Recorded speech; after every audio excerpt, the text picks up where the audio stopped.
अलबेले किस्सों की दास्तां के सिलसिले शुरू हुए बनके कहानियां कहानियां।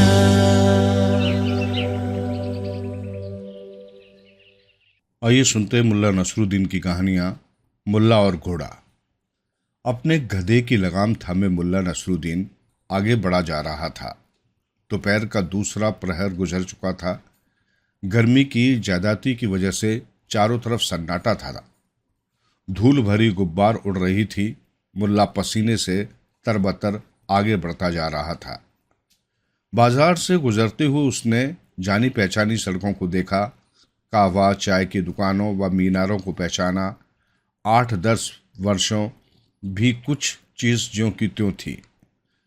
हमेशा की तरह तालाब के किनारे पर मरील कुत्ते आज भी सो रहे थे। मुल्ला नसरुद्दीन वहीं तालाब के किनारे एक पत्थर पर बैठ गया। बगल में ही चाय खाना था। उसने अपनी अंटी में से थैली निकाली जो बिल्कुल खाली थी। गधे को उसने चरने के लिए एक ओर छोड़ दिया था। उसी से मुखातिब होकर वो बड़बड़ाया, बेटे थैली बिल्कुल खाली है। सत्यानाश हो टैक्स अफसर का, सारी रकम निकलवा ली, वरना सामने वाली चाय की दुकान से एक चाय ही पी लेते। लेकिन खैर कोई बात नहीं, खुदा भले के साथ भला करेगा। कोई युक्ति लड़ाते हैं। तभी उसकी नज़र उस व्यक्ति पर पड़ी जो उसकी कंगाली का कारण था। वो वही कर अधिकारी था जो घोड़े पर चढ़ा चाय की दुकान की ओर आ रहा था। 2 सिपाहियों ने उसके घोड़े की लगाम पकड़ी हुई थी और धीरे धीरे घोड़े के साथ भाग रहे थे। सिपाहियों ने चाय की दुकान के बाहर बड़े सम्मान से अपने अधिकारी को उतारा। वो मोटा तुंदेल दुकान में चला गया। दुकान के मालिक ने उसे बाहर से ही लपक लिया। खीसे निपोड़ते हुए वो उससे अंदर ले गया और सम्मानपूर्वक रेशमी गद्दे पर बैठाया। फिर उसने बेहतरीन चाय का प्याला उसकी खिदमत में पेश किया। बाहर तालाब के किनारे बैठा मुल्ला नसरुद्दीन ये सब देख रहा था। उसका इतना आदर सम्मान होते देख मुल्ला के सीने पर सांप लौट रहे थे। वो बुदबुदाया, देखो तो मेरी कमाई को किस ऐश में उड़ा रहा है। अधिकारी ने सुड़क सुड़क कर चाय पी, फिर वहीं गद्दे पर लुढ़क गया। जल्दी ही उसके खर्राटों की आवाज़ चाय खाने में गूंजने लगी। कभी कभी उसके होठ चटकने और हलक से गरगर की आवाज़ भी सुनाई देने लगती थी।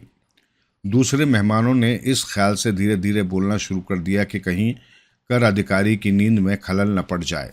पहरेदार उसके अगल बगल बैठकर पत्तों से उसकी मक्खियां उड़ा रहे थे। कुछ देर बाद जब अधिकारी गहरी निद्रा में सो गया तो दोनों ने आंखों ही आंखों में इशारा किया, फिर उठकर बाहर आ गए। घोड़े के आगे घास डाली और नारियल की पैंदी का एक हुक्का लेकर दुकान की बगल में ही झाड़ियों से घिरे कुछ सुनसान और अंधकारपूर्ण स्थान में चले गए। कुछ देर बाद मुल्ला ने हवा में गांजे की महक तैरती महसूस की। कुछ ही देर में पहरेदार मदहोश हो चुके थे। सुबह शहर के फाटक पर घटी घटनाओं के मद्देनजर मुल्ला नसरुद्दीन ने सोचा, कहीं पहरेदार उसे पहचान न ले। अब यहाँ से खिसक लेने में ही भलाई है। बेटा नसरुद्दीन, पेट भरने के लिए आधा टका तो कहाँ से आएगा? उसने सोचा कि आसमान की ओर चेहरा उठाकर बड़बड़ाया, या खुदा मदद कर, तूने न जाने कितनी बार मुल्ला नसरुद्दीन की मदद की है। हे मेरे परवरदिगार, आज फिर मुल्ला नसरुद्दीन पर रहमत की नज़र कर।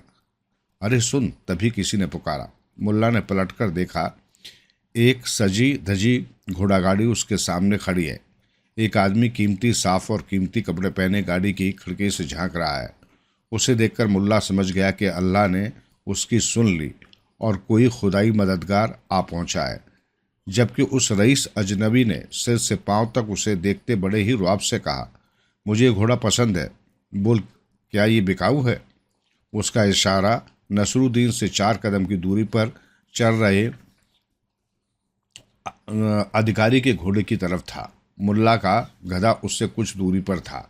ऐसा लगता था जैसे वो अरबी और शफाक तथा चमकीली आंखों वाले उस घोड़े का मालिक मुल्ला नसरुद्दीन ही हो। आसपास कोई दूसरा था नहीं। मुल्ला भी सारी स्थिति समझ गया और बात बनाते हुए बोला, दुनिया में ऐसा कौन सा घोड़ा है जो बिक नहीं सकता? अजनबी रईस उत्साह से भरकर पुनः बोला, सुनो दोस्त, ये तुम्हारी जेब बिल्कुल खाली है, इसलिए मेरी बात ध्यान से सुनो। मैं ये नहीं चाहता कि ये घोड़ा किसका है या तुम्हारे पास कहाँ से आया है या पहले इसका मालिक कौन था। मुझे कुछ नहीं जानना है। तुम्हारे कपड़ों पर पड़ी गर्द से लगता है कि तुम कहीं बहुत दूर से आ रहे हो। मेरे लिए यही काफ़ी है। तुम मेरी बात समझ रहे हो ना? मुल्ला नसरुद्दीन मुंह से कुछ नहीं बोला, उसने केवल सिर हिला दिया। वो फौरन समझ गया कि अमीर क्या कहना चाहता है। वो इससे भी आगे की बात समझ गया कि अब क्या होने वाला है। अब तो उसने तहे दिल से हूँ हूँ करनी शुरू कर दी कि कोई गुस्ताख मक्खी अंदर सो रही अधिकारी की नाक मुंह पर भिनभिना कर कहीं उसे जगा न दे, वरना सारा खेल ही बिगड़ जाएगा। पहरेदारों की तो उससे कोई अधिक फिक्र थी नहीं, क्योंकि गांजे की महक हवा में अभी भी अपनी मौजूदगी दर्ज करा रही थी, जिससे जाहिर था कि वे दोनों नशे में धुत पड़े होंगे। अपनी समझ के अनुसार अमीर बड़े ही काबिलाना अंदाज में धीरे धीरे उसे लाइन पर ला रहा था। वो अपनी बात बड़ी गंभीरता से कर रहा था तथा अपनी बात करने का उसका अंदाज भी बड़ा दार्शनिकों जैसा था। तुम्हें ये बात अच्छी तरह समझ लेनी चाहिए कि फटे पुराने चिथड़े पहनकर ऐसे शानदार घोड़े पर चढ़ना तुम्हें शोभा नहीं देता। मत भूलो कि ये बात तुम्हारे लिए खतरनाक भी साबित हो सकती है, क्योंकि कोई भी इस बात पर शक सुबह कर सकता है कि इस भिखारी के पास आखिरकार इतना बढ़िया घोड़ा कहाँ से आया। तुम मेरी बात समझ रहे हो ना? मुल्ला नसरुद्दीन की आंखों में उसके लिए प्रशंसा के भाव दिखाई देने लगे और वो स्वीकारने वाले अंदाज में जल्दी जल्दी सिर हिलाने लगा, मानो कहना चाहता हो, वाह मेरे आका, ये तो तुमने बड़े पते की बात कही। अपनी बात का रंग चढ़ते देखकर अमीर ने उसे कुछ खौफ ज़दा करने की नीयत से कहा, बरखुरदार, इस बात की भी बड़ी गुंजाइश है कि तुम्हें कैद में डाल दिया जाए। मुल्ला नसरुद्दीन का सिर स्वीकारने वाले अंदाज में जल्दी जल्दी हिला। अपनी आंखों में भी उसने खौफ ज़दा होने के भाव पैदा कर लिए। फिर बड़े ही अदब से बोला, आप दुरुस्त फरमाते हैं मेरे आका, सचमुच ये घोड़ा मेरे जैसे की औकात से कहीं बाहर की चीज़ है।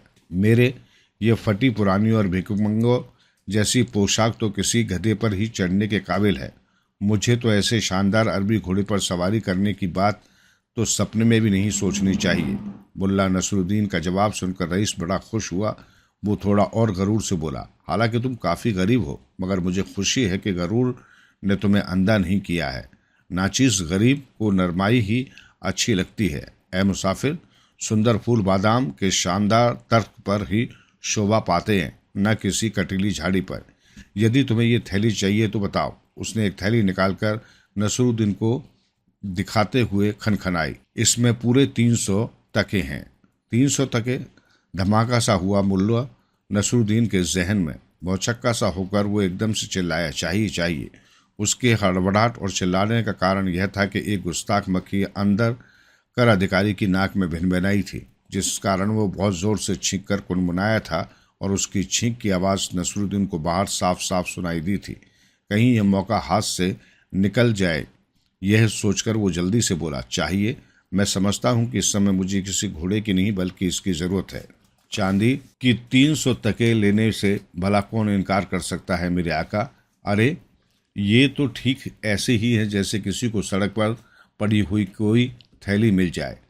अमीर ऐसे अंदाज में मुस्कुराया मानो उसने कोई बाजी जीत ली हो। बोला, लगता है तुम्हें सड़क पर कोई दूसरी ही चीज़ मिली है, लेकिन मैं इस रकम से उस चीज़ को बदलने के लिए तैयार हूँ जो सड़क पर मिली है। ये लो 300 तके उस चीज़ के बदले, अब ये तुम्हारे हुए। मुल्ला नसरुद्दीन ने थैली ले ली। अमीर ने अपने चेचक के दाग से भरे चेहरे वाले नौकर की तरफ देखा। वो बग्घी के घोड़े के पास खड़ा चाबुक से अपनी पीठ खुजला रहा था।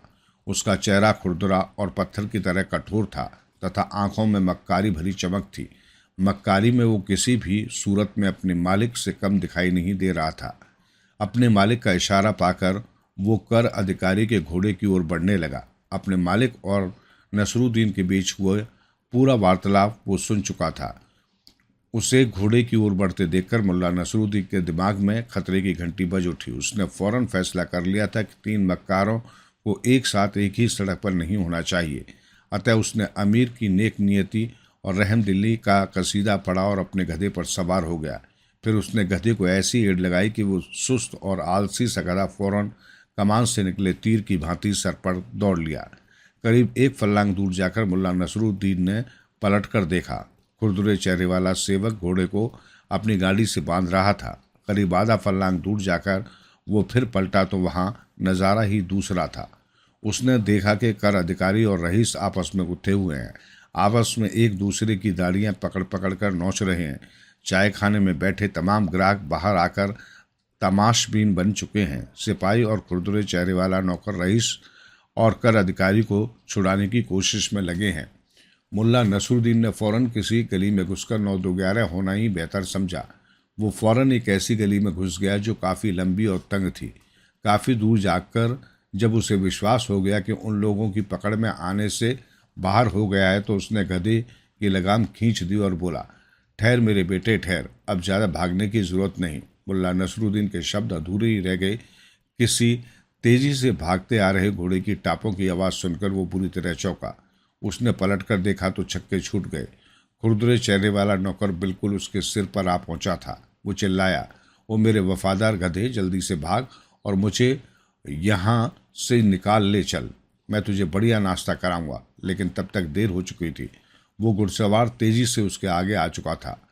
वो वही खुरदुरे चेहरे वाला था जिसकी खामोश आंखों में वही मक्कारी भरी चमक थी। वो रईस की गाड़ी से खोलकर लाए घोड़े पर सवार था। उसने गली में घोड़े को आड़ में खड़ा करके नसरुद्दीन का रास्ता रोक लिया। मुल्ला नसरुद्दीन ऐसा हो गया जैसे उसे जानता ही न हो और बड़े कायदे अदब से प्यार से बोला, ए भले मानुष, किसी और को भी निकल जाने दो। ऐसी सकरी गली में लोगों को सीधी सीधी सवारी खड़ी करनी चाहिए, आड़ी तिरछी नहीं। नौकर एक बदनीयत हंसी हंसा, फिर अपने नापाक इरादों का परिचय देते हुए बोला, अब तो इस रास्ते को भूल जाओ। अब तो तुम्हारे पास एक ही रास्ता है जो तुम्हें सलाखों के पीछे ले जाएगा। क्या तुम जानते हो कि घोड़े के उस असली मालिक टैक्स अफसर ने मेरे मालिक की आधी दाढ़ी नोच डाली है और मेरे स्वामी ने उसकी नाक तोड़ डाली है।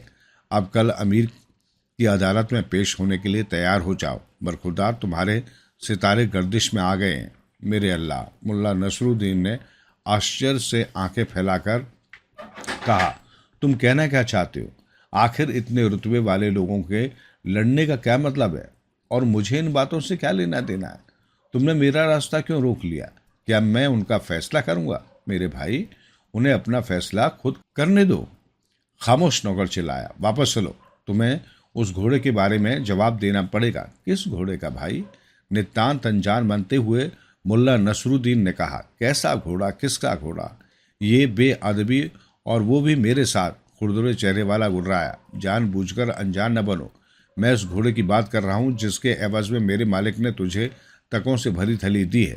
खुदा कसम भाई, तुम तो बड़ी गलत फहमी के शिकार हो। मुल्ला नसरुद्दीन ने आंखें तरे ली। दरअसल इस मामले में घोड़े का तो कुछ लेना देना नहीं। तुमने तो वहां खड़े पूरी बात सुनी थी। तुम खुद ही सही फैसला करो। तुम्हारा मालिक बड़ा ही नेक है। एक गरीब की मदद करने के ख्याल से तुम्हारे रहमदिल मालिक ने मुझसे पूछा, क्या तुम 300 टका लेना चाहोगे? मैंने हाँ कर दी और उसने मुझे चांदी की ये थैली दे दी।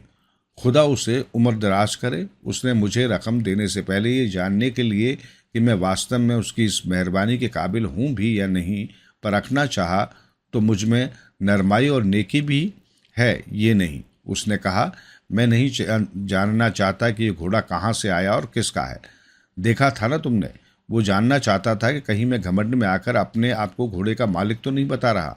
मैं खामोश रहा। वो नेक और रहमदिल इंसान खुश होकर बोला, मेरे जैसों के लिए घोड़ा ज़रूरत से ज़्यादा अच्छा है। मैंने उसकी बात मान ली और वो भी ज़्यादा खुश हुआ। फिर उसने कहा कि मैं सड़क पर कोई ऐसी चीज़ पा गया हूँ जिसके बदले मुझे ये 300 टके मिल सकते हैं।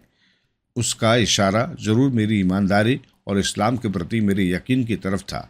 ये यकीन मुझे पाक जगहों पर घूमने से हासिल हुआ है। इसके बाद ही उसने मुझे इनाम दिया है। इस नेक काम के जरिए वो कुरान शरीफ में बताए गए जन्नत को जानने के मार्ग में पड़ने वाले उस पुल पर अपना सफ़र अधिक आसान बनाना चाहता था, जो बाल से भी अधिक बारीक है और तलवार की धार से भी अधिक तेज़ है।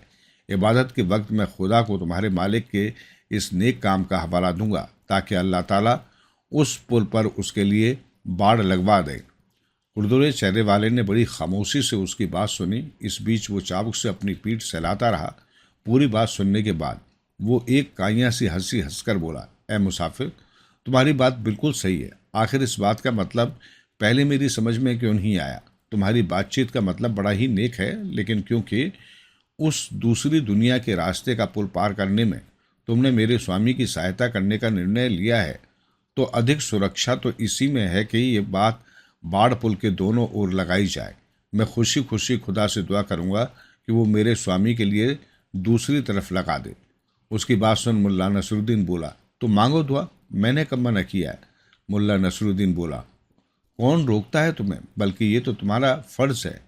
क्या कुरान में नहीं कहा गया कि गुलाम और नौकरों को अपने मालिक के लिए रोजाना दुआ मांगनी चाहिए और इसके लिए उन्हें अलग से किसी इनामों इकराम की भी उम्मीद नहीं रखनी चाहिए? खुरदुरे चेहरे वाले के चेहरे पर क्रोध के भाव उभरे, आंखें फैल गई और घोड़े को एड़ लगाकर मुल्ला नसरुद्दीन को दीवार की ओर दबाकर गुर्राया, चल गधे को वापस मोड़, जल्दी कर, तेरा फैसला तो अमीर की अदालत में ही होगा। अरे यार, तुम तो खाम खां खफा हो रहे हो। कुछ नरम पड़ते हुए मुल्ला नसरुद्दीन बोला, पहले मेरी पूरी बात सुन लो। मैं तो 300 टके के हिसाब से इतने ही शब्दों को दुआ करने वाला था, लेकिन अब मैं समझता हूं कि मैं 250 शब्दों की ही दुआ लूंगा। हालांकि मेरी ओर की बाढ़ कुछ मोटी पतली हो जाएगी, मगर खैर कोई बात नहीं। ऐसा करो, 50 शब्दों की दुआ तुम भी पढ़ लेना। खुदा तो सब जानता है, वो उतनी ही लकड़ी की बाढ़ तुम्हारी तरफ से भी दूसरी ओर लगा देगा। क्यों? खुरदुरे चेहरे वाले ने आंखें तरी ली। मेरी तरफ की बाढ़ तुम्हारी तरफ का छठा हिस्सा क्यों? अरे भाई, वो सबसे अधिक खतरनाक स्थान पर जो बनेगी। नहीं, नौकर अकड़ गया, मुझे ऐसी छोटी बात कबूल नहीं। इसका मतलब तो ये हुआ कि पुल का हिस्सा बिना बाढ़ के ही रह जाएगा। इससे तो मेरे मालिक को खतरा पैदा हो जाएगा। मैं तो उस खतरे की बात सोचकर ही सहम जाता हूँ। मेरी राय तो यह है कि हम दोनों को 150 शब्दों की दुआ मांगनी चाहिए, ताकि पुल के दोनों तरफ एक सी बाढ़ लगे। कम से कम दोनों तरफ सुरक्षा तो रहे।